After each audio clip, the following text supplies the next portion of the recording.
Do you want to know how to create an evolutionary logo redesign? We'll keep it locked to hear my tips and see my process, which can help towards your logo redesigns.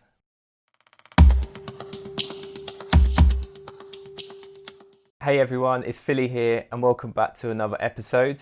I hope everyone is doing well. So this is going to be a two-part mini-series and it's going to be based on creating an evolutionary logo redesign. And in this first part, we're going to be breaking down a logo and sketching ideas towards our evolutionary logo redesign. The logo I'll be using in this episode is a family member's. Shout out to Claire, by the way. She runs a paranormal investigating team and they travel up and down the UK going to haunted locations to see if they can try and see any spirits and connect with them. So what is a evolutionary logo? Basically, you're sticking to the original identity that they have and you're going to freshen it up and make it more modern. A lot of major brands move towards a evolutionary logo redesign. This is mainly because they want to keep their brand's equity, which they've built up over the years. And you know, if they're very established and well known worldwide, they kind of need to keep that identity there, which people are familiar with. So let's get into it and I'll walk you through my thought process and we can sketch some ideas to try and redesign this logo. Right, we're at the workstation, so let's try and sketch some concepts for this logo redesign.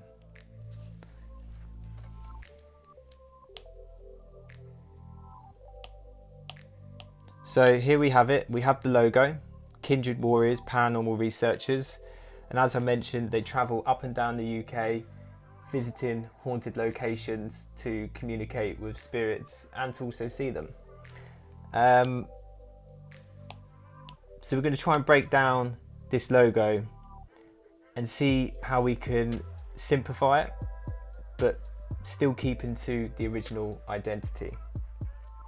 So I'm just going to look at the elements within it, and there are some nice elements here. So we have the planchette, which is used for Ouija boards, and I feel like that communicates quite well because it's about communicating to spirits.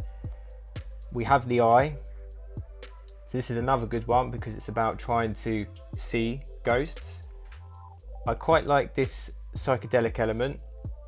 We could maybe try and incorporate that into the eye maybe. And then we have some wings. I mean, for me, I don't think the wings work personally.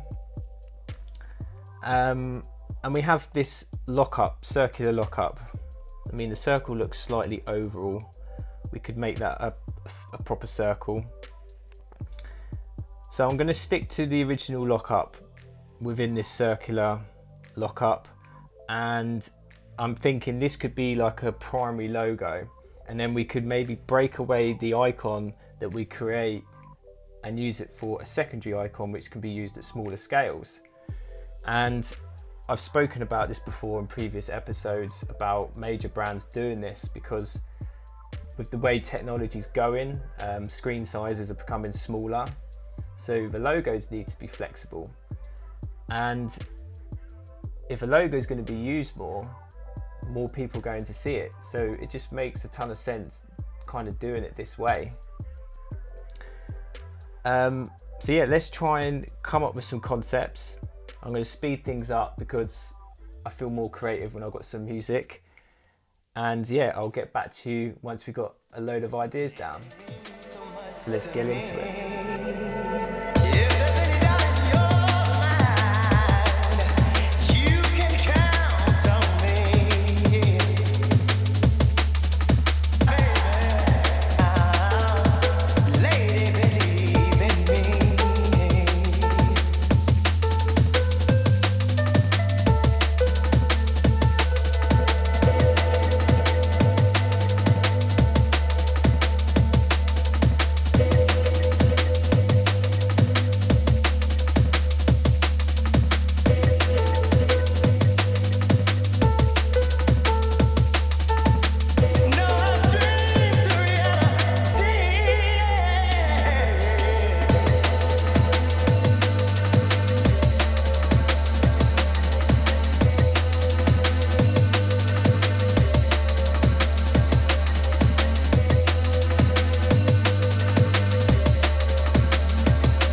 Right, so we have 9 different marks towards our logo redesign. So all we need to do is add the circular element, exactly how it is on the original mark, on the original logo, sorry. But I did mention it was quite oval, this shape. So just need to make a full circle. So I'm going to hide that original logo. And we're just going to take one of the marks, any one will do, drag it aside. I'm just going to make it slightly smaller, something like that. And then we can add the circle to it.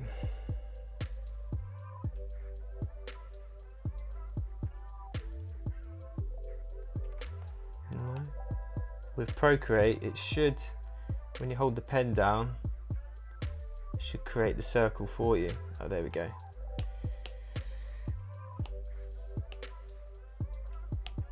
Let's just centralize the mark a little bit.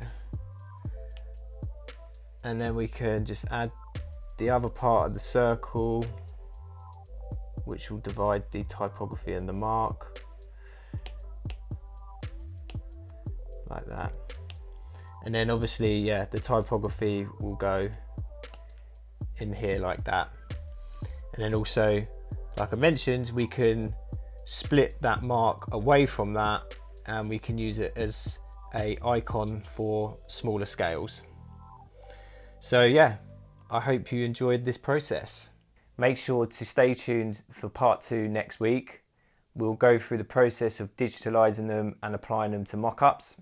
So if you enjoyed this episode, make sure to hit the like button.